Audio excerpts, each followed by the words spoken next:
નિર્માણ પર્સ કાર્યક્રમમાં સ્વાગત છે આપનું અને હું છું મિત્તલ પટેલ। નિર્માણ પર્સ કાર્યક્રમ આવી પહોંચ્યો છે આર્ટ ગેલેરીની વિઝિટ પર। નિર્માણ પર્સ કાર્યક્રમની અંદર આપણે આર્ટની વાત કરતા હોઈએ છીએ અને આજે આપણે જે આર્ટિસ્ટ છે તેમની મુલાકાત કરીશું। સાથે સાથે એબ્સ્ટ્રેક્ટ પેઇન્ટિંગ્સ છે અહીંયા જે ડિસ્પ્લે કરવામાં આવ્યા છે અને ખૂબ સુંદર મજાના કલર્સ છે તેમની પર વાત કરીશું। આર્ટિસ્ટની લાઈફમાં ઘણા ઉતાર અને ચઢાવ આવતા હોય છે, તે કોઈપણ સંજોગને પરિસ્થિતિને કેવી રીતે લે છે, તેના વિચારો શું છે અને તે બધું જ તેઓ આર્ટ દ્વારા કંડારતા હોય છે। અને આ જ એક્ઝિબિશનની અંદર ખૂબ સુંદર મજાની આર્ટિસ્ટે વાત કરી છે લાઈફની। તો ચાલો મારી સાથે આજે આર્ટિસ્ટની મુલાકાત લઈએ અને આર્ટ વિશે પણ જાણીએ।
નિર્માણ પર્સ કાર્યક્રમમાં આજે આપણે આવ્યા છે આર્ટ ગેલેરીની વિઝિટ પર અને અહીંયા આર્ટિસ્ટે ખૂબ સુંદર મજાના એબ્સ્ટ્રેક્ટ પેઇન્ટિંગ બનાવ્યા છે। ખૂબ સુંદર મજાના કલર છે, અલગ વે છે અને આર્ટિસ્ટની આપણે મુલાકાત લઈએ। बहुत आपका हार्दिक स्वागत है निर्माण पल्स में। सो मैम आपका नाम क्या है? मेरा नाम शीना चावला है। और शीना जी, आपने बहुत ही यहाँ पे कलर बहुत ही ब्यूटीफुली यहाँ प्रेजेंट किए हैं। आपकी जो आर्ट है एब्स्ट्रैक्ट आर्ट है, तो कितने पेंटिंग यहाँ पर डिस्प्ले किए गए हैं और क्या नाम है आपका सोलो शो का? मेरा ये सेकंड सोलो शो है, इसका नाम है अ प्रॉमिस टू रीबिल्ड। ये सेकंड एडिशन है मेरे फर्स्ट सोलो शो का, जिसका नाम था रिवाइव। वो वाला पार्ट जो था मेरा फर्स्ट सोलो शो का, वो पैंडमिक जो कोविड हुआ था उसके जस्ट बाद हुआ था, जिसमें सबको रिवाइव होने की ज़रूरत थी, हीलिंग की ज़रूरत थी। और ये जो शो है ये उसी का दूसरा भाग है कि अब जब आप अपनी आम जिंदगी में आ चुके हैं, अब आपको रीबिल्ड करने की ज़रूरत है। वो सारी चीज़ें जो आपने सोची थी आपको करनी है, एक जो हॉल्ट आ गया था, एक रुकावट आ गई थी, अब उसको वापस कहाँ से पकड़ेंगे। सो दिस इज़ अ प्रॉमिस जो हमने अपने आप को किया था, अपने को वो याद दिलाते हुए हमारे जो सपने थे, हमारे जो विजन्स थे, हमें जो चीज़ें करनी थी उसे वापस शुरू करने के लिए I think this is a message that I wanted to give ये वाले मेरे शो से, अ प्रॉमिस टू रीबिल्ड। ये शो में अराउंड 25 पेंटिंग्स हैं और 3 इंस्टॉलेशंस है। और कलर्स भी इतने ब्राइट इसलिए लिए गए हैं because colour is one medium जिससे हम ये बता सकते हैं कि हम कितना ग्रेसफुली या पावरफुली लाइफ में कुछ अचीव करना चाहते हैं, हम उसे पाना चाहते हैं, वो हमारे लिए कितना इम्पोर्टेंट है। जी, बहुत ही क्रिएटिविटी आपकी दिखती है यहाँ पे। आपने जो एब्स्ट्रैक्ट पेंटिंग बनाया है तो उसमें अलग अलग वेव्स है, तो वो क्या मैसेज दे रहे हैं? हाँ, मेरी पेंटिंग में बहुत आपको फ्लो दिखेगा और बहुत सारे डिफरेंट शेप्स और स्ट्रोक्स दिखेंगे। बहुत एक्सपेरिमेंटल लाइंस और शेप्स को ओवरले करते हुए मैंने दिखाया है। फॉर एग्जांपल पीछे आपको एक पेंटिंग दिखेगी जो 5 बाय 10 फीट की, एक पॉइंट पे हॉल्ट नहीं आता है, लाइफ चलती रहती है, आगे बढ़ती रहती है। So this is how I wanted to talk about my journey कि मैंने अलग अलग चीज़ें जो सीखी है उसके बाद वो सब एक्सपीरियंसेस को यूज़ करके मैं आगे कैसे बढ़ रही हूँ। जी, तो आपने बहुत ही अच्छे से डिस्क्राइब किया कि आपकी जो एब्स्ट्रैक्ट पेंटिंग है वो क्या बता रहे हैं, क्या मैसेज है, आपकी क्या हॉबीज़ है जो यहाँ पे दिखती है? मेरा बैकग्राउंड, मैं सेल्फ टॉट आर्टिस्ट हूँ, मैंने फाइन आर्ट्स पढ़ा नहीं है।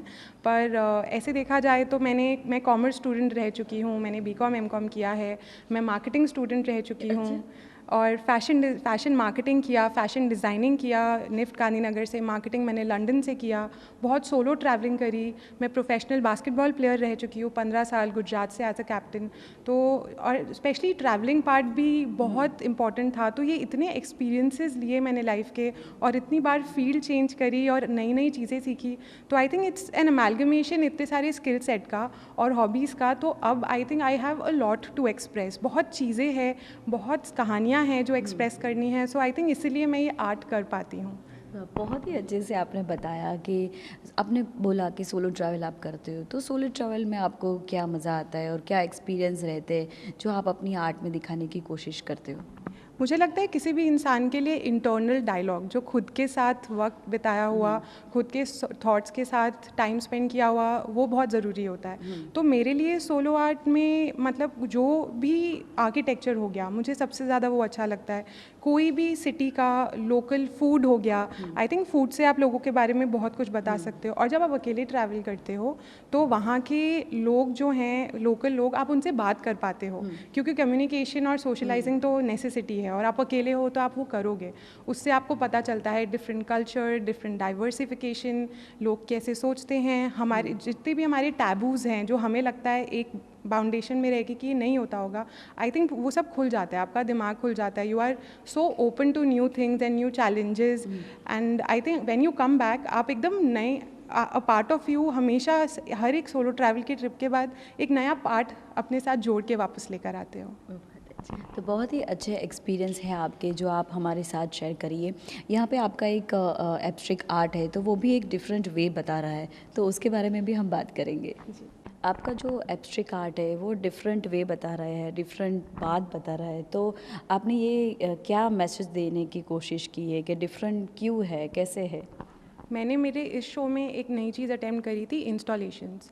और एक इंस्टॉलेशन है ये पेपर स्कल्पचर जो मैंने यहाँ बनाया है, ये पॉलीप्रोपिलीन पेपर से बनता है। इसको मेन आइडिया था कि टू चैलेंज द सोसाइटी, मतलब हमें जो बचपन से एक सिस्टम में बांध दिया जाता है और एक सेट ऑफ रूल्स और सोसाइटी का सिस्टम बताया जाता है कि ऐसे ही आगे बढ़ना है, यही आगे करना है।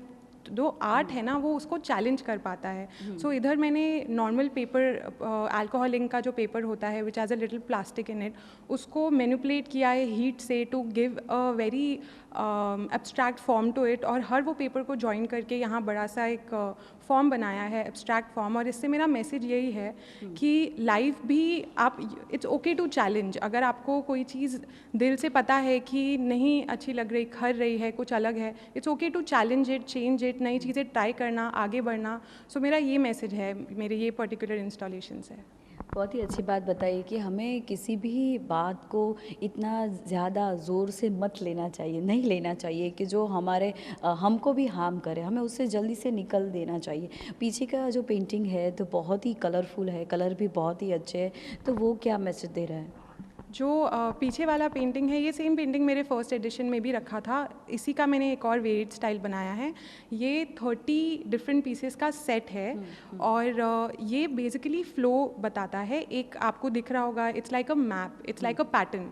तो इससे मुझे बताना है कि हमारे आसपास सब पैटर्न्स है यूनिवर्स के। जी, एक स्पाइडर वेब है या फिर एक पेड़ है, ये हमारा एवरीथिंग, डीएनए भी है, वो पैटर्न से चलता है। वैसे ही हमारा माइंड भी एक पैटर्न में चलता है। हर एक इंसान का एक ही आदतें होती है, एक ही कैरेक्टरिस्टिक्स होती है, तो एक इंसान का पैटर्न होता है। अगर हम उसे डिकोड कर लें तो इट्स ईजी कि, क्योंकि एक चीज़ होती है कि हम कैसा, हम जो कर रहे हैं और हम जैसा बनना चाहते हैं, उसका जो गैप है ना वो कम हो जाएगा अगर हमें पैटर्न समझ आ जाएगा। ये पर्टिकुलर पीस पूरा बनाते वक्त मैं एक फ्रेम ऑफ माइंड में रहना चाहती थी, तो मैं ऑडियो भगवत गीता सुन रही थी, क्योंकि इट्स इम्पॉर्टेंट, स्पेशली जब आप कोई मैसेज एक्सप्रेस करने का ट्राई कर रहे हो। हमें ऐसे डाइवर्ट करना पड़ता है। आर्टिस्ट को भी जब आर्ट वो करते हैं तो उनको भी एक वे पर कन्वे होना पड़ता है, एक रास्ते पर चलना होता है, तो वो रास्ते पर चलने के लिए कई अलग अलग वेव्स होते हैं, तो वो उस वे पर चलते हैं। कोई गीता सुनता है, कोई पठन करता है, कोई हनुमान चालीसा पढ़ता है, तो वो अलग वाइब्रेशन आती है। तो कैसा फील होता है और आप कैसे कर लेती हो वर्क? ताकि आर्टिस्ट कर लेते हैं जी, ताकि एक ही फीलिंग लंबे टाइम तक रहे, क्योंकि स्पेशली बड़े आर्ट वर्क्स में टाइम बहुत लगता है और आप चाहते हो कि आपका फ्रेम ऑफ माइंड शिफ्ट ना हो, आपका जो प्रोसेस है, एक माइंडसेट है, वो बना रहे। तो मेरे लिए स्पेशली वो बहुत मेडिटेटिव जोन होता है।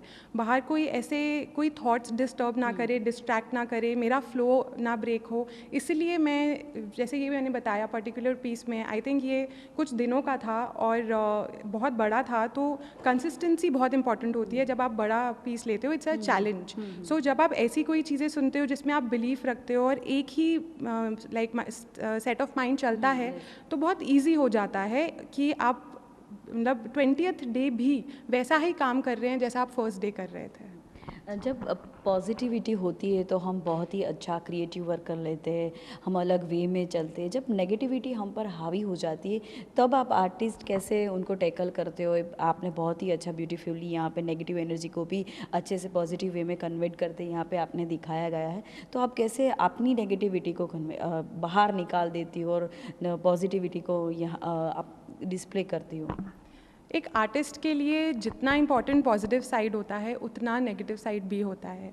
आई थिंक आर्ट से समझ आता है कि यू वर्क इन बैलेंस। जैसे कॉइन के दो हिस्से हैं, वैसे इंसान के भी दो हिस्से हैं। कभी अच्छा भी लगता है, कभी बुरा भी लगता है, कभी प्यार आता है तो आर्ट भी निकलता है, पर जब गुस्सा आता है, नफरत आती है, तो भी आर्ट उतनी ही इंटेंसिटी से निकलता है। इनफैक्ट बहुत सारे आर्टिस्ट हैं, पॉपुलर आर्टिस्ट, जिनको माना गया था, पता चला था उनकी लाइफ से कि बहुत डिफ़िकल्ट पीरियड से जा रहे थे और उनका आर्ट ही तब निकला है। तो मैं मेरे वो पार्ट को जो गुस्से वाला है उसको रिजेक्ट नहीं करती, मैं वो वाली एनर्जी को चैनलाइज करके उस दिन भी मैं वैसा आर्ट बनाने की ट्राई करती हूँ।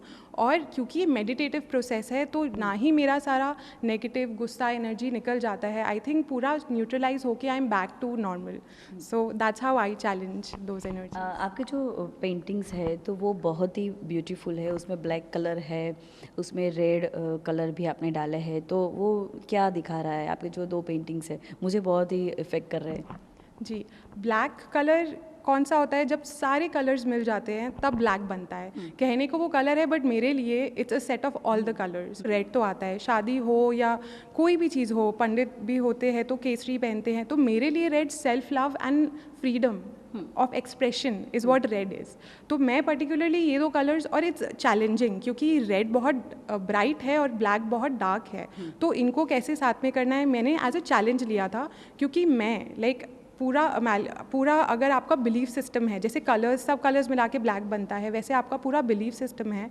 और रेड जो आपको एक करेज चाहिए, सेल्फ लव चाहिए एक्सप्लोर करने के लिए एक डिमेंशन को, तो उसको साथ में लाकर मैंने अटेम्प्ट किया था, एंड दैट्स हाउ मैं ब्लैक और रेड के साथ ज़्यादा काम कर पाई। आपने बहुत ही अच्छे से डिस्क्राइब किया कि हमारी लाइफ में कई डायमेंशन होते हैं, तो उस डायमेंशन को जब हमारी लाइफ में अगर अलग अलग डायमेंशन आता है तो उसको हमें कैसे कन्वे करना है, आर्ट को कैसे प्रेजेंट करना है। एक आपका जो आर्ट है तो बहुत ही अच्छा वे बता रहा है, आगे बढ़ने का वे बता रहा है, नेगेटिव एनर्जी को छोड़कर पॉजिटिव वे बता रहा है, तो वो क्या मैसेज दे रहा है आपकी ओर से? मेन मैसेज है कि रुकना नहीं है। A promise to rebuild is कि हर चीज़, हर इमोशन, हर इवेंट लाइफ का हिस्सा है, वो आएगा और लाइफ फ्लो में चलती है, अप डाउन तो चलता रहेगा।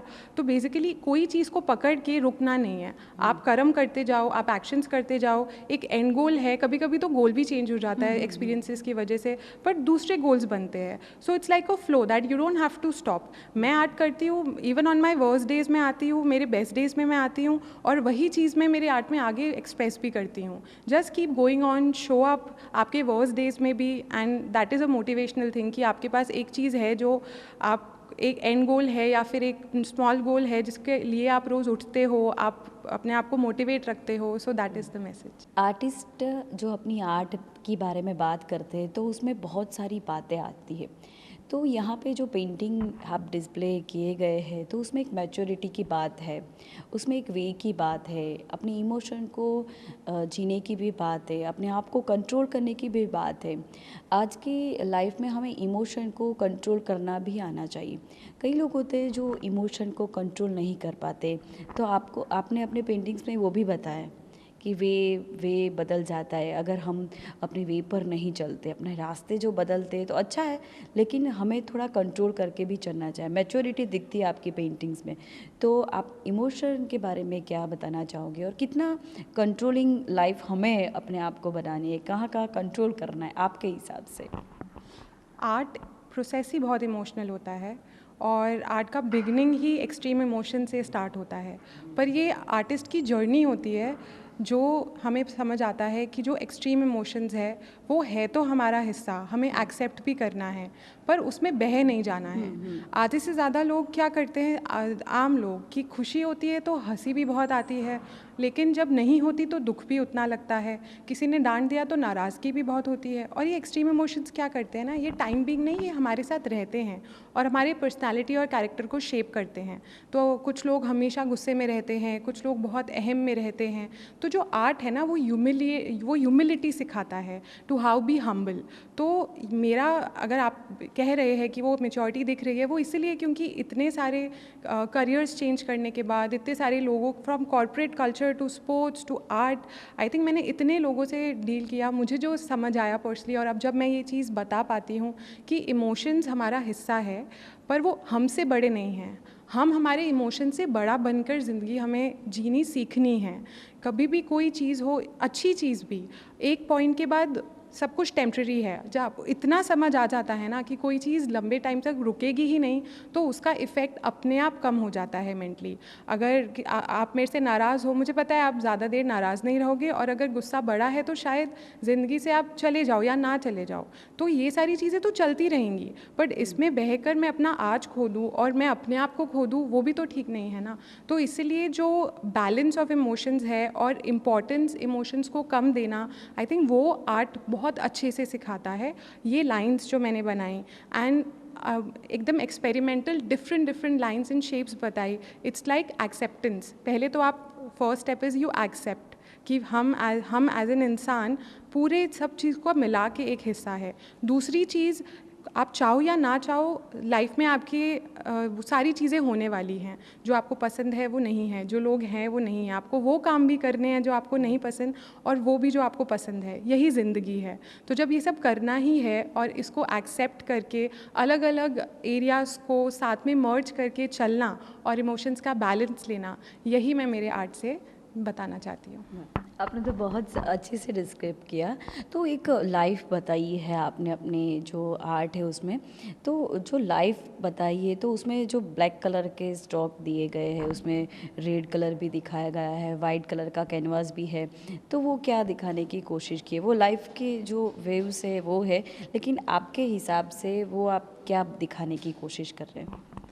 इट्स लाइक कि आप एक्सपेरिमेंटल जोन में आ जाते हो। जब आपको लाइफ सही में एक्सपीरियंस करनी है तो आप कहीं ना कहीं जो चीज़ें चल रही हैं उससे अलग होने की एक कोशिश ज़रूर करनी चाहिए। तो ब्लैक कलर है, it's a very powerful colour. Usually full stop, halt की तरह दिखता है कि अब कुछ नहीं है, कुछ नहीं दिख रहा, बट एक्चुअली में ब्लैक ही सब कुछ साथ में रखता है। मैंने ब्लैक डोमिनेंटली यूज़ किया, स्ट्रोक्स में यूज़ किया, because it's that one colour जिसमें एकदम से अटेंशन जाता है। And red again a powerful colour, जैसे मैंने पहले भी बताया था, it's about this self love and courage. अगर आपके पास वो हिम्मत नहीं है, करेज नहीं है खुद के लिए खड़े होने के लिए या खुद के वैल्यू सिस्टम के लिए खड़े होने के लिए, तो आप कैसे आगे बढ़ोगे? And white is a colour of peace and humility. So once you are humble in your own self, I think तब आप ये लाउड कलर्स को साथ में मर्ज करके काम कर सकते हैं। Thank you so much. तो बहुत सी अच्छे यहाँ पे કલર્સ છે તો ઉनको भी देखते हैं। આપણી સાથે બીજા આર્ટિસ્ટ પણ જોડાયા છે, તેમની પણ આપણે મુલાકાત લઈએ। ખૂબ ખૂબ હાર્દિક સ્વાગત છે સર। સર આપનું નામ શું છે? મયુર મિસ્ત્રી છે મારું નામ।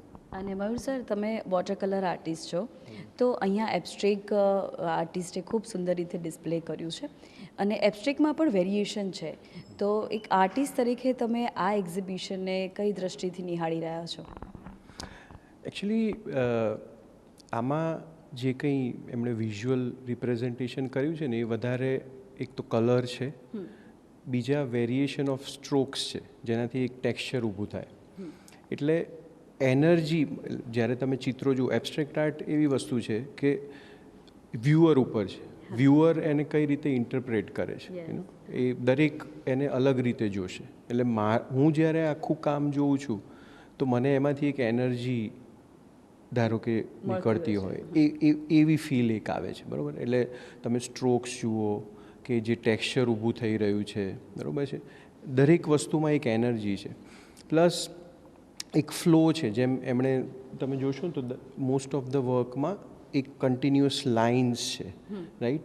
એટલે તમને એવું ફીલ થાય કે આપણે જે જીવનની આંટીઘૂંટીમાંથી કંઈક એક ફોર્સ નીકળતો હોય એવી પણ એક ફીલ આવે છે. એટલે એ જે પેટર્નની કન્ટિન્યુટી છે, કલર સ્કીમની એક કન્ટિન્યુટી છે, અને સ્ટ્રોક્સની જે કન્ટિન્યુટી, અને એમાંય જે મોટી સાઇઝના કામ છે એની અંદર જે હ્યુજ સ્ટ્રોક્સ જે રીતે એપ્લાય કર્યા છે એ બધું ઘણું, એટલે એક મેચ્યોરિટી દેખાય છે એમ કામમાં. એવું નથી કે એમણે પહેલું જ કેનવાસ કર્યું ને થઈ ગયું હશે. એમણે બહુ બધું એની અંદર રિયાઝ કર્યો હશે અને ત્યારે આ એક કામ આ લેવલ સુધી પહોંચ્યું હશે, એટલે એવું મને લાગે છે. Thank you so much sir. તો એક આર્ટિસ્ટ જ બીજા આર્ટિસ્ટની જે પેઇન્ટિંગ છે તેને સમજી શકતા હોય છે, અને સરે કહ્યું કે એબ્સ્ટ્રેક્ટ આર્ટ જે છે એ વ્યક્તિ પર ડિપેન્ડ છે કે કયા વેમાં તેને જુએ છે, કઈ રીતે પોતાની લાઈફમાં મેસેજ તરીકે લે છે. તો આર્ટિસ્ટ હંમેશા પોતાના જે પોઈન્ટ ઓફ વ્યૂ છે એ ખૂબ નિખાલસ ભાવે આપતા હોય છે, અને આર્ટિસ્ટે આપણી સાથે પણ શેર કર્યા. બીજા પણ વ્યુઅર્સ છે અહીંયા આપણી સાથે જોડાયા છે, તેમની પણ મુલાકાત લઈએ. શોની અંદર ઘણા વિઝિટર આવતા હોય છે અને તેમની પણ આપણે મુલાકાત લઈએ. શું નામ છે આપનું? ધનંજય. તો સર, તમે એબ્સ્ટ્રેક્ટ સોલો શો છે એબ્સ્ટ્રેક્ટનો, અને આર્ટિસ્ટે ખૂબ સુંદર મજાના પેઇન્ટિંગ અહીંયા ડિસ્પ્લે કર્યા છે, તો આપ કઈ દ્રષ્ટિથી જુઓ છો આ આર્ટને, એબ્સ્ટ્રેક્ટ આર્ટને? હું એક વ્યુઅરની દ્રષ્ટિએથી જોઉં છું, ને પ્લસ શીના ચાવલા મારા વર્ષોથી મિત્ર છે, એટલે અમે અમારું કોર્પોરેટ કરિયર બી જોડે કર્યું હતું. પણ એના પછી મેં તો એમને રૂબરૂ મહેનત કરતા જોયા છે. આ એમનો સેકન્ડ સોલો આર્ટ છે, અને એની થીમ જે રીબિલ્ડવાળી, જે મને વધારે પસંદ આવી છે. અને ઓગમેન્ટેશન ઓફ ડ્રીમ, કે જેમાં અમે અચકાતા હોઈએ છીએ, એ વધારે મને કનેક્ટ થયું છે. બહુ જ બ્યુટિફુલી પ્લેસ કર્યું છે, બહુ બ્યુટિફુલી મહેનત કરી છે, અને બહુ સરસ રીતે પોઝિટિવ વાઇબ ઊભી કરી છે આ શોમાં. તે જોઈને મને ખરેખર બહુ જ આનંદ થયો છે કે મારી મિત્ર આટલું સારું કામ બી કરી શકે છે. તો ઘણા બધા ફ્રેન્ડ્સ અહીંયા વિઝિટ માટે આવતા હોય છે, અને જો આર્ટિસ્ટ છે એકબીજા આર્ટિસ્ટને પણ ઇન્સ્પાયર કરતા હોય છે, સપોર્ટ કરતા હોય છે, અને આવી જ રીતે આર્ટિસ્ટ જે છે પોતાની સફરમાં આગળ વધતા હોય છે. વિઝિટર ઘણા બધા આવતા હોય છે ગેલેરીની વિઝિટ પર, તો ચાલો તેમની પણ આપણે મુલાકાત લઈએ. ખૂબ ખૂબ હાર્દિક સ્વાગત છે સર. આપનું નામ શું છે? એલોન રૂબિન્સ. અને સર, અહીંયા જે આર્ટિસ્ટ છે તેમણે ખૂબ સુંદર મજાની પોતાની એબ્સ્ટ્રેક્ટ આર્ટની સફર દર્શાવી છે, અને તેમાં લાઈફને દર્શાવી છે. લાઈફને કેન્દ્રમાં રાખીને લાઈફ સાથે એક્સપેરિમેન્ટ કર્યા છે, તેમના એક્સપિરિયન્સ અહીંયા દેખાઈ રહ્યા છે. તો એક આર્ટિસ્ટની નજરે આપ આ આર્ટને કેવી રીતે જોઈ રહ્યા છો? વેલ, મારો આર્ટ ફોર્મ છે એ થોડો અલગ છે, અને આમનો આર્ટ ફોર્મ છે એબ્સ્ટ્રેક્ટનો. અને ખૂબ એમને જે માણસની વિચારવાનું જે ક્ષમતા છે એ બધી અહીંયા દર્શાવી છે એમને. અને બહુ જ એટ્રેક્ટિવ ને યુનિક બધો કોન્સેપ્ટ છે એમનો. અને આને સમજવા માટે એવી તમારી લેવલ હોવી જોઈએ, કારણ કે ઘણા જનરલ લોકોને કદાચ આનું એટલું બધું ખબર નહીં પડે, પણ જે ખરેખર આર્ટિસ્ટિક વ્યક્તિ હોય ને, જે શીનાને સાંભળે તો એને પછી એનો ઇનડેપ્થ મિનિંગ ખબર પડી જાય. એટલે ખરેખર બહુ ખૂબ બધા એમને ડ્રોઈંગ ને બધું બનાવ્યું છે. આપ કયા વર્ક કરતા હતા, કયું વર્ક કરતા હતા? હું આઈ એમ બેસિકલી ઇન્ટુ, એટલે હું કાર્ટૂનિંગમાં વધારે હતો. મેં મારા કાર્ટૂન એક્ઝિબિશન પણ રાખ્યા છે, અને હું સ્કેચિંગ અને કાર્ટૂનિંગમાં વધારે છું, એટલે એ મારો વિષય હતો. અને અહીંયા પણ વે બતાવ્યું છે, કલર્સ છે, કલર પણ ઇફેક્ટ કરે છે, પોઝિટિવ એનર્જી અહીંયા તમે અહીંયા આપણે ઊભા છીએ તો એક એનર્જી પણ અહીંયા દેખાઈ રહી છે સર. બિલકુલ સાચી વાત છે. જે તમે જોઈને તમારામાં એક જાતની વાઇબ્સ આવે છે અને એનર્જી આવે છે. અને એમને જે કલર જે યુઝ કર્યા છે એ બહુ તમારા માઇન્ડને સ્ટિમ્યુલેટ કરે એવા કલર્સ યુઝ કર્યા છે. તો તમારી વાત સાચી છે કે આપણે આમાં કલર્સ એમના જે યુનિક, એમને બહુ ઓછા કલર્સ વાપર્યા છે, પણ બહુ ઇન્ટરેસ્ટિંગ કોન્સેપ્ટ છે એમનો. Thank you so much sir. તો ઘણા બધા આર્ટિસ્ટો વિઝિટ કરતા હોય છે અને પોતાના વ્યૂ આપણી સાથે શેર કરી રહ્યા છે. શું નામ છે સર આપનું? મારું નામ સંજય વાઘેલા. અને સર એક્ઝિબિશનમાં તમે આવ્યા છો વિઝિટર તરીકે, તો અહીંયા તમને શું ગમ્યું એબ્સ્ટ્રેક્ટ વર્કમાં? એબ્સ્ટ્રેક્ટ વર્કમાં એમના જે ફોર્મ્સ છે બધા અને કલર સ્કીમ, એટલે મેં જોયું કે લાલ કલરનો ઉપયોગ સૌથી વધુ થયો, રેડ અને બ્લેક. દરેક કોઈ પણ પેઇન્ટિંગ જુઓ એક્સેપ્ટ ધીસ આ સામે જે આ પેઇન્ટિંગ છે એના સિવાય, અને લાલ અને કાળા કલરનો ઉપયોગ છે. એટલે લાલ કલર શક્તિ બતાવે છે અને બ્લેક કલર અંધારું બતાવે છે. એટલે લાઇટ અને અંધારું બે વસ્તુ એમના જીવનમાં જે કંઈ થઈ હશે અને એમણે જે એક્સપ્રેસ કરી છે એ લાલ કાળો અને સફેદ, અમુક જગ્યાએ સફેદ કલરનો પણ ઉપયોગ છે. અને ગ્રે કલર એ સ્ટ્રેસ બતાવે. ગ્રે કલરનો ઉપયોગ દેટ ઇઝ સ્ટ્રેસ, એમાંથી બહાર નીકળવાની સફર છે. અને એમણે જે દરેક પેઇન્ટિંગ પાસે વિગત આપી છે ઇંગ્લિશમાં લખીને કે એ શું વિચારીને એમણે કામ કરે, એ બહુ અદ્ભુત છે અને કામ સારું કર્યું છે. તો એબ્સ્ટ્રેક્ટ જે વર્ક હોય છે તેને સમજવું, જો આર્ટિસ્ટ છો તમે તો તમે સમજી ગયા, તો સામાન્ય લોકો જ્યારે વિઝિટમાં આવે ને તો એ ફક્ત એને એબ્સ્ટ્રેક્ટ વર્ક એમ કલર દેખાય, બહુ તો કલરમાં સ્ટ્રોક દેખાય અને કલર કોમ્બિનેશન દેખાય, પણ કલરની સમજ એક આર્ટિસ્ટની હોય છે. તો તમે આર્ટિસ્ટની નસ પકડી પાડી કે કયા વેમાં રેડ કલર છે, વ્હાઇટ કલર છે, ગ્રે કલર છે, કે કઈ સફરમાંથી એ બહાર આવીને એમણે એક્ઝિબિશન કર્યું છે. તો મિત્રો આ જ એબ્સ્ટ્રેક્ટ પેઇન્ટિંગની મજા છે. સાથે સાથે આર્ટિસ્ટ એક ડિફરન્ટ વર્ક પણ કર્યું છે કે તેમણે પોતાની આર્ટની બાજુની અંદર આખું ડિસ્ક્રિપ્શન આપ્યું છે કે કેવી રીતે, શું અને કેમ, અને કવિતા પણ લખી છે. તો આ એક સરસ વાત કહેવાય કે આર્ટિસ્ટે પોતાની આર્ટ જે છે એ પ્રેઝન્ટ કરી છે અને તેને દર્શાવી પણ છે, સમજાવી પણ છે કે સામાન્ય માણસ આવે તો તેને વાંચીને સમજી પણ શકે. આર્ટ લવર આપણી સાથે છે, તેમની આપણે મુલાકાત લઈએ. શું નામ છે આપનું? મારું નામ માનસી છે અને હું આર્ટ લવર છું અને હટીસિંગ સેન્ટરમાં વર્ક કરું છું. ટોકિંગ અબાઉટ શીના ચાવલાસ વર્ક, એમના આર્ટવર્ક્સ મને ખૂબ જ ઇનોવેટિવ લાગે છે અને સ્પેશિયલી ધ કલર સ્કીમ જે એમને યુઝ કરી છે, એમને મોસ્ટલી બ્રાઇટ કલર્સનો જ યુઝ કર્યો છે, બટ આઈ ફીલ એ બહુ જ બેલેન્સ્ડ અને કમ્પોઝ મેનરમાં થઈ શક્યા છે. અને I really love life ideologies which are truly rooting for her artworks. જે દરેક આર્ટવર્કનો ડીપ મિનિંગ છે અને દરેક આર્ટવર્ક માટે એમને પોઇટ્રીઝને જે બધું લખાણ કર્યું છે ખૂબ જ સરસ છે અને આ શોની વાઇબ જ એક અલગ જ ક્રિએટ થાય છે જેના કારણે. તો આવી જ રીતે ઘણા આર્ટ લવર્સ જે છે એ આર્ટ ગેલેરીની વિઝિટ કરતા હોય છે. આર્ટિસ્ટે પોતાના એબ્સ્ટ્રેક્ટ વર્કની અંદર રેડ કલરનો ઉપયોગ કર્યો છે. રેડ કલર એ શક્તિનો કલર છે, એક પોઝિટિવ એનર્જીનો કલર છે. આપણે જ્યારે ખુશ હોઈએ છીએ તો રેડ કલરથી આપણે એ ખુશીને વ્યક્ત કરતા હોઈએ છીએ. અને બ્લેક કલરનો પણ ઉપયોગ કર્યો છે, એક નેગેટિવ એનર્જીનો પણ ઉપયોગ છે. સાથે સાથે ગ્રે કલર પણ છે. ગ્રે કલર એ આપણા જીવનમાં આવતી પરિસ્થિતિ દર્શાવે છે. આપણે જ્યારે હતાશ થઈએ છીએ ત્યારે ગ્રે કલર દર્શાવતા હોઈએ છીએ. તો આર્ટિસ્ટે આ કલરને ખૂબ સુંદર રીતે ડિસ્પ્લે કર્યા છે. રેડ કલર એટલે કે પોઝિટિવ એનર્જીથી જીવનને હંમેશા આગળ ધપાવવું જોઈએ અને જીવન આપણી સાથે સાથે ચાલતું હોય છે ને તેને પણ આપણે ખૂબ સુંદર રીતે જીવવું જોઈએ. જીવનમાં ઘણા ઇમોશન આવતા હોય છે, તેને આપણે ધબકતી રીતે જીવવું જોઈએ. ખૂબ સુંદર મજાના મેસેજ સાથે આજે નિર્માણ પલ્સ કાર્યક્રમમાં આપણે આર્ટની વિઝિટ કરીને આર્ટિસ્ટની મુલાકાત કરી. હવે તમારી દોસ્ત